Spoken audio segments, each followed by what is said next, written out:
of you know, when I was in my early 40s, I had a hip replacement because I had developed severe arthritis in my right hip. Now, because I was young, for a hip replacement, I had a discussion with my doctor about what I could do to get the longest wear out of my artificial hip.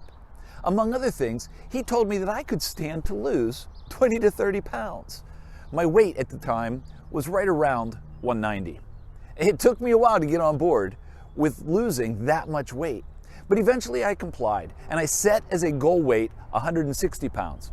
Well, really, 160 was what I wanted as my upper limit.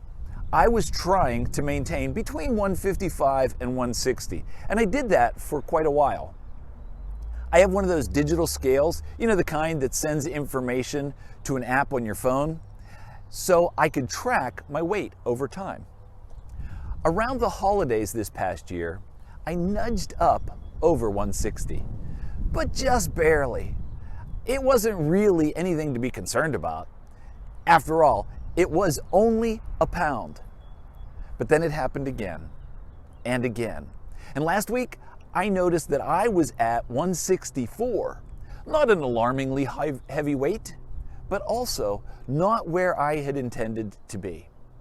Over the past 6 months, I have gained roughly a pound a month.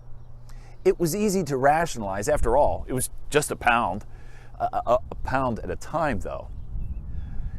But isn't that how it always works? We begin to feel comfortable, lax, just settle into a routine, a few extra chips here, an extra cookie there, and next thing you know, I've put on 6 pounds.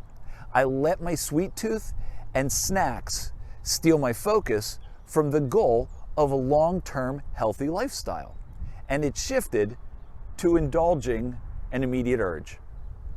I think it's like that with my relationship with Jesus too. Having a relationship with anybody isn't difficult, but it does take commitment. Having a relationship with Jesus is no different. If my focus isn't on my relationship with Him, if that's not my conscious goal, then other things will distract me from what He wants for me, from what is best for me. The author of Hebrews puts it this way: let us strip off every weight that slows us down, especially the sin that so easily trips us up.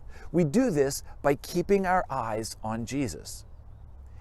It's not just the things that we would necessarily label as sin. It's everything that weighs us down, everything that distracts us from our relationship with Him. Chips and cookies aren't wrong in and of themselves, but when they get in the way of a healthy lifestyle, it's time to deal with them. What is it in your life that causes you to lose sight of the long-term goal? What is it in your life that steals your focus from Jesus? Don't let anything come between you and your Savior.